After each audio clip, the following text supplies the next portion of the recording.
Ladies and gentlemen, let's talk about something powerful today: leadership in a world that's half in the office, half online.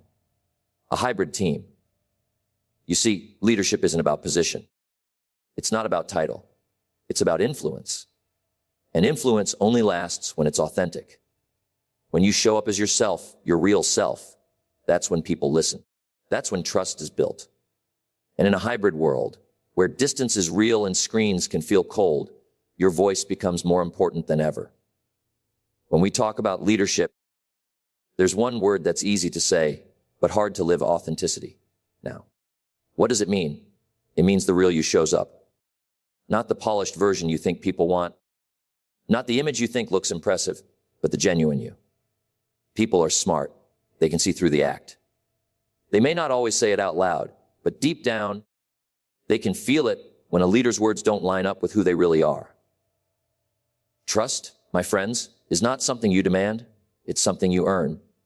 And in a hybrid team, where you don't always get the luxury of being in the same room, trust is even more fragile. In the office, people might forgive a little posturing because they see you every day. They know the full picture. But online, when they only see you in little squares on a screen, when your voice is often all they've got, authenticity becomes your most valuable asset. Let me put it this way: people don't follow perfection. They follow honesty. If you're pretending, they'll nod politely, but they won't lean in. They won't bring their best. But if you show up as yourself, flaws and all, they'll say, "This is someone I can trust. This is someone I can work with." And now, authenticity doesn't mean dumping all your problems on the team or saying, "Well, that's just who I am, take it or leave it." No. Authenticity means alignment. Your words match your actions. Your promises match your behavior. The story you tell others is the same story you live behind the scenes. That's when people feel safe following you. Think about this: leadership is a transfer of belief. If you believe in the mission, if you believe in the team, if you believe in the work you're doing, people will catch that. But the transfer only happens if they trust the messenger. If they sense you're wearing a mask, the message dies before it lands. But if they sense you're being straight with them, even when the news isn't good, trust grows. I'll tell you something powerful: sometimes the most authentic thing you can do as a leader is say, "I don't have all the answers." That kind of honesty is rare, but it builds trust like nothing else. Because people aren't looking for a leader who's perfect. They're looking for a leader who's real. Now, here's the challenge in hybrid teams. You don't get to bump into people in the hallway and show them your humanity in little ways. You don't get the same chance to let authenticity slip out naturally. That means you have to intentionally weave it into your communication. When you're on that video call, don't just talk business. Share a little bit of who you are. Let them see the person, not just the position. If you're struggling, tell them. If you've learned a lesson, share it. If you're inspired, express it. Because when you do that, people begin to trust that the voice they hear online is the same voice they would hear in the office. And that trust creates loyalty. So, authenticity is not just a nice leadership trait. It's not optional. It's the foundation. Without it, every other leadership principle collapses. You can have strategy, vision, energy. But if people don't believe you're real, they won't buy in. But when they know you're authentic, when they know your words come from the heart, they'll follow you through the hybrid maze, through the uncertainty, through the challenges. Because at the end of the day, people don't follow titles. They don't follow job descriptions. They don't even follow plans. They follow people. And the people they follow are the ones who are real. If leadership is influence, then communication is the bridge that carries that influence across. Without it, you can have the best intentions, the sharpest strategies, and the clearest vision. But if it never reaches your team in a way they understand and feel, it's wasted. Especially in a hybrid world, where half your people may be in the office and the other half are behind screens. Communication isn't just a skill, it's survival. Now, think about this in a traditional office. Communication happens in layers. It's not just the meeting you called, it's the chat in the hallway, the laugh over coffee, the quick glance across the table that says, "I understand you." But in a hybrid setup, many of those little moments vanish. That means every word you say, every email you write, every call you host carries more weight. It's no longer background noise. It's the main soundtrack. That's why your voice, your literal voice, becomes so important. The tone you use can either build a bridge or burn one. If your words are rushed cold or careless, people on the other side of the screen might feel distant, even unvalued. But if your words carry warmth, patience, and clarity, they feel connected. They feel like they're part of something bigger than their laptop screen. Clarity is another pillar of this bridge. In hybrid teams, miscommunication spreads faster than ever. One unclear sentence in an email can spark 3 different interpretations, and suddenly, you've got confusion where there should have been progress. That's why, as a leader, you must learn to say things simply and directly. Don't wrap the message in fluff. Deliver it so that no one is left guessing. But communication is not just about talking. It's also about listening. And here's the truth: most leaders don't listen. They wait for their turn to speak. Real listening means you stop, pay attention, and give weight to the other person's words. In a hybrid setting, where silence is louder and distractions are everywhere, listening is how you prove people matter. Because when people feel heard, they're more willing to follow. Now, let's address the danger of silence. In an office, silence might mean focus, but online, silence can feel like absence. If you're not communicating regularly, people start filling in the blanks. They begin to assume, maybe the leader doesn't care. Maybe we're not doing well. Maybe my work doesn't matter.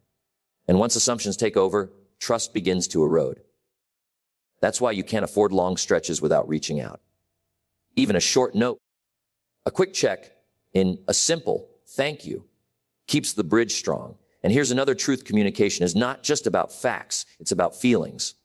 Facts tell the brain, but feelings move the heart. Your team doesn't just want to know what to do. They want to know why it matters. They want to feel the meaning behind the work. A hybrid team is already battling distance. Your job is to make the mission feel close. When you communicate vision with passion, when your words carry conviction, people forget the miles. They remember the purpose. So yes, communication is your bridge. It connects your leadership to your team's trust. It connects isolated individuals into one united effort. And like any bridge, it needs maintenance. You can't build it once and forget about it. You strengthen it every day with every call, every message, every conversation. Because at the end of the day, in a hybrid world, your words are not just words. They are connection. They are trust. They are the proof that no matter where people sit, they are part of a team that matters. One of the greatest lessons in leadership is this: being close is not the same as being present. You can sit 2 feet away from someone and still be absent. Or you can be thousands of miles apart and still make them feel like you're right there with them. In a hybrid world, this truth has never been more important. Presence beats proximity. Now, when people hear the word presence, they often think of physical presence. Being in the same room, shaking hands, making eye contact. That is value, of course. But presence is deeper than geography. Presence is about attention. It's about the energy you bring, the way you show up, the way you make others feel when you're with them, whether in person or through a screen. Think about it. Have you ever sat in a meeting where the leader was technically there, but not really? Maybe they were glancing at their phone, checking emails, or looking distracted. Physically present, mentally absent. And the team feels it. They think, if my leader doesn't care enough to pay attention, why should I? Contrast that with someone who gives you their full focus. They lean in, they listen, they look at you as if you're the only person in the room, even if it's a virtual room. That's presence. Presence is built in simple moments. When you join a virtual meeting, don't slip in late and mute yourself until it's your turn to talk. Show up on time, camera on. Eyes on the lens. Speak like you're sitting across from them. Because here's the truth in hybrid work. Perception is reality. If your people perceive that you're half present, their trust drops by half. But if they perceive you're fully with them, even across distance, their confidence in you multiplies. Let's take it further. Presence is not just about meetings. It's about consistency. When you send a message, do you answer the follow-up? When someone shares an idea, do you acknowledge it? When a team member is quiet, do you notice and check in? These little acts say, I see you. I hear you. You matter. And that sense of mattering is what keeps people engaged, no matter where they sit. Now, some leaders worry, but if I'm not physically in the office, won't I lose my influence? Not if you master presence. You don't need a desk in the same building to inspire. You need to show up with energy, clarity, and consistency. People will follow you across distance if they feel you're truly with them. Remember, people follow presence, not proximity. And here's something powerful. Presence is a choice. It doesn't depend on your schedule, your location, or your circumstances. It depends on your decision to give your attention fully. When you choose to be present, you create connection. And connection is the soil where trust grows. Now, I'll give you a challenge. Next time you're with your team, online or offline, practice presence. Shut down distractions. Put away the phone. Lean in. Listen more than you speak. Ask questions. Engage with curiosity. And when you speak, speak with clarity and intention. You'll be amazed at how quickly people notice the difference. Because here's the bottom line. Your team doesn't need you in the next cubicle. They need you in the moment. They need your focus, your energy, your attention. Proximity might put you in the same room, but presence makes you a leader worth following. In this hybrid age, presence has become the new proximity. And when you master it, your leadership transcends walls, miles, and time zones. You become the kind of leader people trust, not because you're near, but because you're here. Leadership has always been more about what you do than what you say. In fact, your actions are speaking so loudly that sometimes people can't even hear your words. And in hybrid teams, where visibility is reduced and trust must travel through screens, your example becomes the loudest message of all. You see, people don't just follow instructions. They follow behavior. They're watching how you show up, how you handle challenges, how you treat others, and how consistent you are between what you preach and what you practice. If your words say one thing, but your life says another, the team will follow your life, not your lecture. Think about discipline. If you ask your team to be punctual, but you're the one who drifts into meetings late, your request has no power. If you encourage focus, but everyone can see you multitasking during calls, your words fall flat. But if you model punctuality, if you model focus, if you model respect, suddenly your request carries weight. Why? Because you're living it. In hybrid teams, the principle becomes even more important because you're not always around to correct behavior in the moment. The team doesn't need a boss checking over their shoulder. They need a leader whose example sets the standard, even when they're not present. When they know how you operate, they adjust how they operate. That's the ripple effect of authentic leadership. Here's a truth worth remembering: energy is contagious. If you show up to a call energized, prepared, and engaged, your team feels it and responds in kind. If you show up distracted, flat, and disconnected, your team mirrors that too. You don't even have to tell them. Your example already did the talking. And let's not forget attitude. Hybrid work brings challenges, missed connections, technical glitches, the occasional loneliness of remote life. How you respond to those small inconveniences teaches your team how they should respond. If you complain, if you roll your eyes, if you let frustration spill out, you've just given permission for everyone else to do the same. But if you remain calm, positive, solution, focused, you've just given them a model to rise above setbacks. Another piece of this is vulnerability. Yes, vulnerability. When you admit mistakes, when you own your shortcomings, when you share lessons you've learned, you're teaching your team that authenticity matters more than pretending. They won't be afraid to take risks or speak up because your example has shown them that failure isn't the end. It's part of the process. Now, let's get practical. In hybrid teams, it's tempting to think that because people aren't always watching you, your example doesn't matter as much. But that's not true. Even in a digital world, the small things matter. Do you respond to messages promptly? Do you give thoughtful feedback? Do you take time to celebrate wins, not just point out flaws? Every little action is magnified because people are piecing together their impression of you from fewer interactions. And remember this, a leader's example sets the culture. If you're open, the culture becomes open. If you're disciplined, the culture becomes disciplined. If you're careless, the culture becomes careless. People will forget some of your speeches, but they will never forget the example you lived in front of them. So let's put it plainly, your example is your loudest message. You can inspire with words, but you lead with actions. You can influence with vision, but you sustain it with consistency.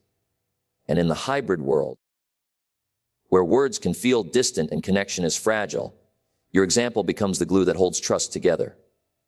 Because at the end of the day, people don't just need to hear what you expect. They need to see it. They don't just want a leader who talks the path. They want one who walks it. And if you walk it, they'll follow. Not because they have to, but because they want to. One of the biggest misconceptions in leadership is that strength means rigidity. That if you're firm, unbending, and always the same, you're strong. But in truth, real strength is found in flexibility. Because flexibility is not weakness, it's wisdom. It's the ability to adapt without losing direction, to bend without breaking, to serve people without compromising the mission. Think about a tree in a storm. The tree that is stiff, unmoving, eventually cracks under the pressure of the wind. But the tree that bends, that sways, that adjusts, survives. It's not weaker, it's smarter. And leadership is much the same. In hybrid teams, where the world is constantly shifting and everyone works differently, rigid leadership doesn't last. Flexible leadership does. Now, let's be clear. Flexibility doesn't mean lack of standards. It doesn't mean anything goes. No. Flexibility means you're willing to adjust how the work gets done as long as the why and the what remain solid. The vision stays firm, but the path can shift. The mission stays clear, but the methods can evolve. Some of your people thrive in the office environment. They need the structure, the face, to face energy, the rhythm of showing up every day. Others do their best work from home, where they can focus without distractions. A rigid leader would say, everyone must work this way. But a flexible leader recognizes the differences, allows for them, and then unites everyone toward the same goal. Flexibility doesn't dilute the mission. It amplifies the people. Here's another angle: flexibility creates trust. When people feel their leader understands them, accommodates their needs when possible, and values them as individuals, they become more committed. They don't feel like cogs in a machine. They feel like contributors to a vision. And when people feel valued, they give their best. Let's also talk about innovation. Hybrid work is new territory for many organizations. The old rules don't always apply. If you're too rigid, you'll miss opportunities. But if you stay flexible, you'll find new rhythms, new tools, and new ways of working that make your team stronger than before. Flexibility is what allows growth. Now, of course, there's a balance. Too much flexibility without direction becomes chaos. That's not leadership. That's indecision. But when you balance flexibility with clarity, when you say, here's where we're going, and I'll work with you on how we get there, you create alignment and freedom. People know the destination, but they also know they have room to bring their best selves along the journey. And let's not forget resilience. The world is unpredictable. Technology changes, markets shift, crises appear out of nowhere. If you're rigid, every disruption feels like disaster. But if you're flexible, disruptions become detours, nothing more. You find another way, you keep moving forward. Flexibility gives you the strength to endure what others cannot. Sometimes, the greatest act of flexibility is simply listening. Listen to your team's needs, their concerns, their ideas, and then being willing to adapt based on what you hear. A leader who listens and adjusts earns more loyalty than a leader who insists, my way or nothing. So here's the truth: flexibility is not weakness. It's not a compromise of standards.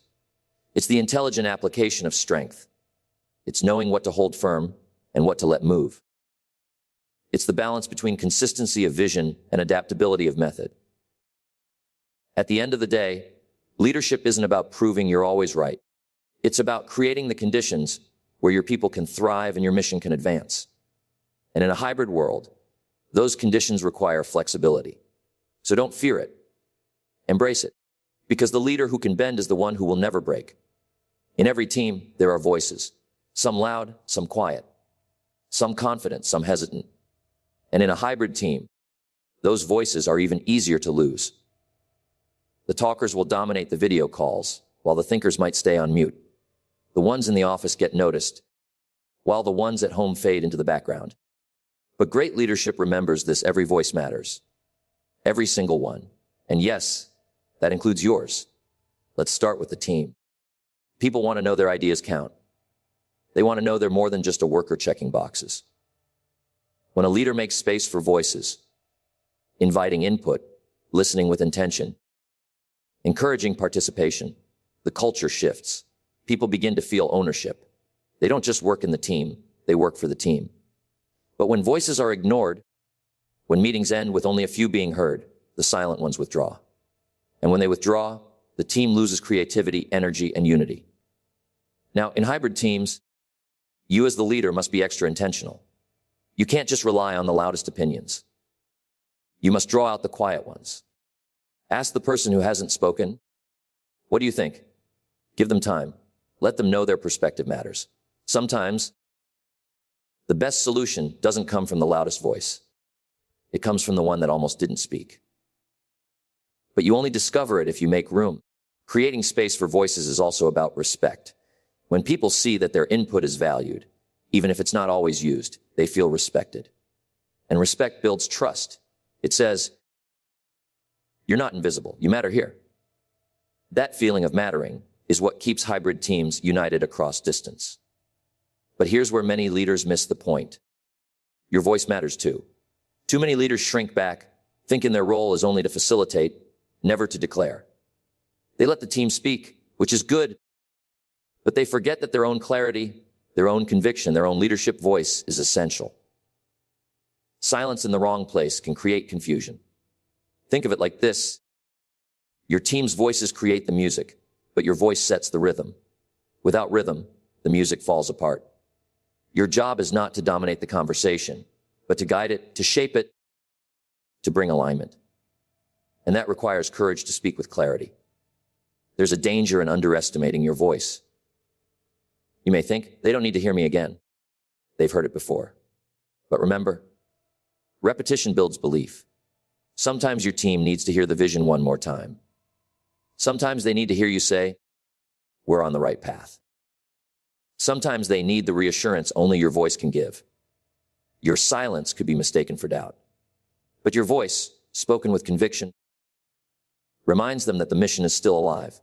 So leadership is a balance. You create space for others, but you don't disappear. You listen deeply, but you also speak boldly. You invite participation, but you also provide direction. Every voice matters, including yours. And here's something powerful. When your team sees that their voices are heard and their leader's voice is clear, the hybrid barriers fade. People no longer feel separated by distance. They feel united by purpose. That's the magic of honoring every voice. So let me leave you with this: leadership isn't about speaking the most, nor is it about being silent. It's about knowing when to step back and when to step up. It's about creating a chorus of voices where each one matters. And it's about making sure your own voice, the one that carries vision, conviction, and encouragement, is never absent. Because in the end, voices build culture. Voices shape trust. Voices create momentum. And when every voice is heard, including yours, you no longer have just a hybrid team. You have a united team. A team ready to follow, ready to contribute, and ready to win together.